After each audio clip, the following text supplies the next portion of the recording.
Pessoal, dando continuidade aqui ao nossos temas de programação orientada a objeto com Java, nós vamos ver agora um novo conceito em relação nessa primeira parte, ao conceito de herança.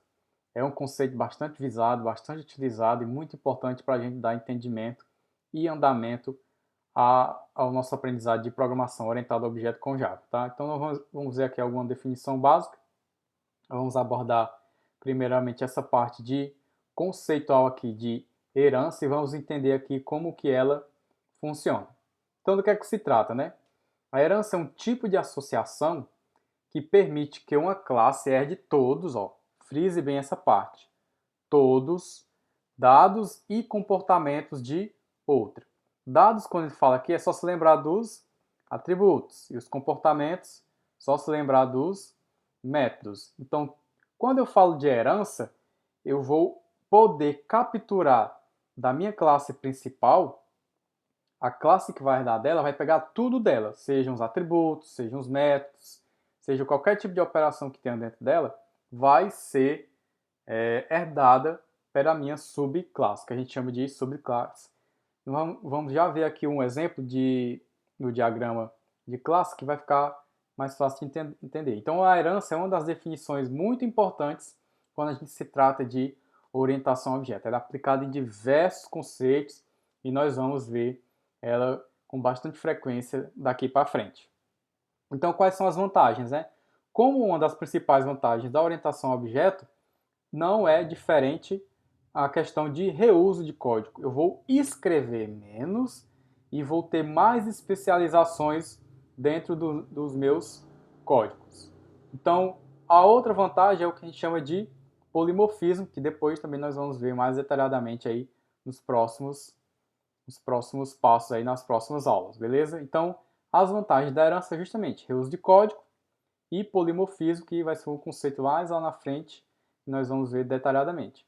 A sintaxe é a seguinte: você vai ter a classe, que você vai herdar, vai ser a classe principal, e a palavra-chave em Java que a gente utiliza para fazer herança é a palavra-chave extends. Então, se eu tenho a classe A, ela vai estender, ou vai herdar da classe B todos os seus atributos. Beleza? Vamos ver aqui um exemplo. Suponha um negócio de banco que possui uma conta comum e uma conta para empresas, sendo que a conta para empresa possui todos os membros da conta comum, mais um limite de empréstimo e operação de realizar empréstimo. Vejam aqui, nós temos o diagrama da UML, diagrama de classe, que trata do seguinte: eu tenho uma conta com número, correntista, saldo, são os atributos de conta. Eu tenho as operações aqui de saque e depósito, que são os meus métodos da minha classe conta. Na minha conta empresarial, eu tenho também o que? Número, correntista, saldo. Agora o que eu tenho de diferente, tem um atributo chamado limite de empréstimo para essa conta. E eu tenho aqui também as operações de saque e depósito, já que é uma conta, e tenho uma operação extra em relação a outra, que é que a gente chama de empréstimo. Então, na conta empresarial, além de ter todos os atributos e métodos da minha classe conta, eu tenho atributos específicos dela. Então, isso aqui é um exemplo que nós vamos ver mais detalhadamente quando eu quiser fazer uma especialização disso. Percebo que o que?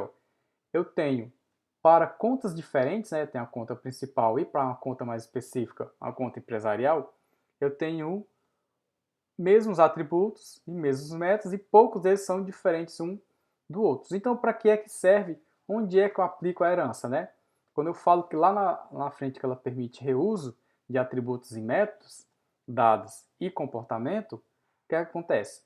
Ao invés de eu ter que fazer, se eu tivesse conta empresarial aqui, e tivesse conta poupança, tivesse conta de investimento, conta, em vez de repetir toda vez esses mesmos atributos e esses mesmos métodos para todas as contas, o que é que eu faço? Eu vou reutilizar a minha classe conta com todos os atributos que são comuns para as outras contas, por exemplo.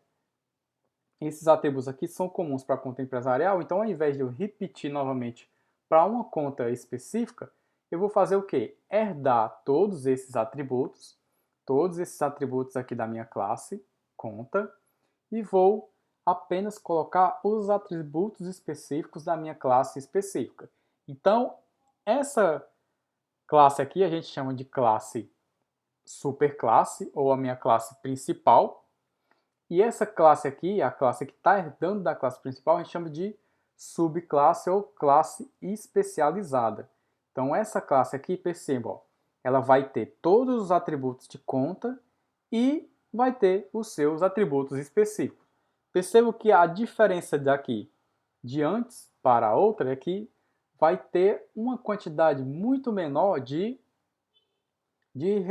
repetição de código, repetição de atributos. Se eu quisesse criar outra conta aqui, por exemplo, uma conta poupança, então eu poderia apenas pegar os atributos de conta, todos os atributos de conta, e herdar para a minha conta poupança e colocar só o que fosse específico para aquela classe. Então isso aqui é a aplicação de herança. Ao invés de eu ter que repetir todos esses atributos e métodos para uma conta específica, eu apenas faço com que eles sejam herdados. Afinal de contas, toda conta tem saque e depósito. Toda conta tem número, correntista e saldo. Então, ao invés de eu repetir aqui a mesma coisa para contas diferentes, eu apenas coloco o que elas têm de específico. No caso aqui de conta empresarial, teria aqui o limite de empréstimo, que seria interessante para um empresário fazer um empréstimo, e o empréstimo em si, né? Quanto é que seria o valor. Então, isso aqui são coisas específicas, métodos e atributos de conta empresarial, desde que tenha todos os métodos e atributos da minha classe genérica. Beleza? Então, vamos aqui implementar essa classe aqui, utilizando agora o conceito de herança, beleza? Na próxima aula a gente continua.